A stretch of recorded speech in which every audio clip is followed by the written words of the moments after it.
The summer months mean we all like to get out and about to enjoy the many activities. Joining us for more on staying safe on recreational vehicles, avoiding the hazards of the sun, and tips for safe lifting is Tracy Dethlefs-Rademacher, Trauma Outreach Coordinator at CHI Health, Good Samaritan Hospital of Kearney. With things definitely warming up, there is an increase in four-wheelers and side-by-sides around the neighborhood. Tracy, what can you tell us about safety when it comes to these type of vehicles?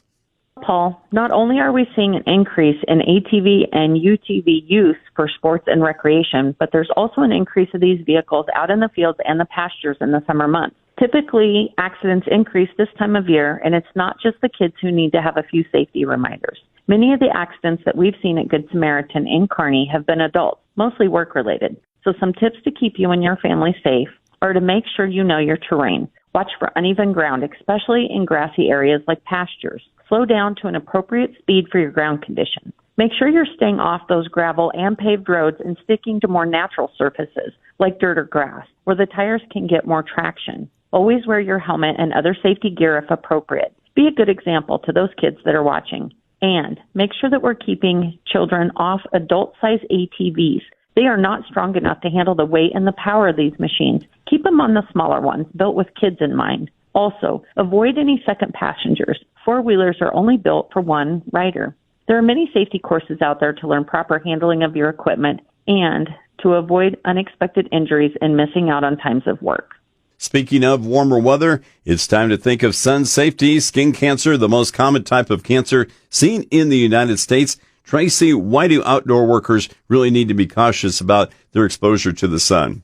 Great question. Skin cancer comes from that repeated exposure to the sun, which causes damaging changes to a person's skin. Most farmers, ranchers, and outdoor workers are likely to spend their days out in the sun. Skin damage builds up over the years, and once the damage has occurred, it cannot be reversed. In the United States, 1 in 5 people will develop some type of skin cancer. Contact your physician if you notice a difference in your skin or changes in moles regarding any irregular shapes or changes in the borders, color, or size. Some of the following things can reduce one's risk of sun exposure, skin cancer, and other sun-induced conditions. Try to limit your sun intensity exposure. We know ultraviolet rays are the most intense between 10 a.m. and 4 p.m., so try to do some of those direct sun activities either early or late in the day if possible. Wear sunscreen. Sunscreen will absorb or disperse ultraviolet rays. You should wear a sunscreen with an SPF of 30 or higher. Due to exposure to water, weather, and perspiration, you should try to reapply sunscreen at least every 2 hours. Wearing long-sleeve shirts and long pants can also provide protection from the sun's rays. When it comes to sun protection, not all hats are created equal. You should wear a wide-brimmed hat with flaps or drapes to provide sun protection for your eyes, ears, and neck. Also, sunglasses help reduce the risk of eye damage as well. And don't forget to check your medications. Different medications can cause sensitivity to sunlight.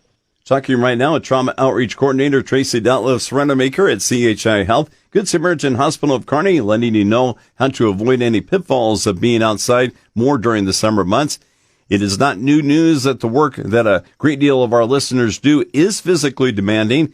What can they do, Tracy, to prevent some of the aches and pains from developing? You're right, Paul. Several of us are exposed to repetitive motions, awkward positions, and heavy lifting on a daily basis. To perform this work in the safest way possible, remember these tips. When lifting, use dollies or carts to reduce the manual lifting. Containers that must be lifted should have handles to help reduce the lifting strain. And if possible, keep containers, bags, or boxes below 50 pounds. When pulling, try to avoid pulling your carts or mobile equipment. Use a pushing force instead. When you're reaching, keep your frequently used tools and other items close by and below your shoulder height. For hand tools, you want to try to be able to grip the tool's handles all the way around with your forefinger and thumb overlapping. The handles should be covered with some type of smooth, slip-resistant material. And avoid stooping or bending by using tools with long handles when possible. Alternate jobs that require that stooping and bending with tasks that involve walking or sitting. By trying to incorporate some of these tips in your daily practice, hopefully you'll reduce your strain on your body and your wear and tear on your joints and muscles. Tracy, what can you offer for some final thoughts? I just wanted to encourage everybody out there working hard to stay hydrated and keep an eye on the weather this time of year. Stay safe, everyone. Thanks, Tracy. That's Tracy Dethlefs-Rademacher, Trauma Outreach Coordinator for CHI Health, Good Samaritan Hospital of Kearney. In case you missed some of her ideas on safety around ATVs and in the sun, along with lifting safely, you can listen to this interview again and many others on our podcast page at krvn.com. I'm Paul Perkins on the Rural Radio Network.